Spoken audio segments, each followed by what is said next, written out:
तुला प्रश्न पडतो ना, मी आधीच का सगळं नीट करत नाही? का एवढं दुःख तुझ्या वाट्याला येतं? आज तुझे सगळे प्रश्न सोडवतो बघ.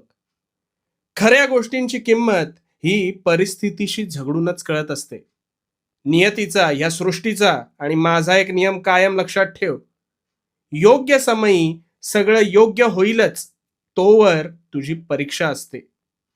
शेतकरी धान्य पिकवतो त्याआधी त्याला जमीन नांगरावी लागते, त्यात बियाणं पेरावं लागतं, खत पाणी घालावं लागतं आणि प्रचंड घाम गाळल्यानंतर त्याच्या हाती पिकाचे मोती लागतात.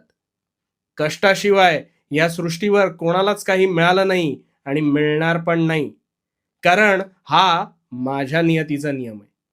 अगदी खेळाडू असो, कलावंत असो, व्यावसायिक असो, सगळ्यांना कष्टाचा घाम हा गाळावा लागतोच आणि ह्या परिश्रमातूनच मोती फुलतात. हे परिश्रम घेत असतात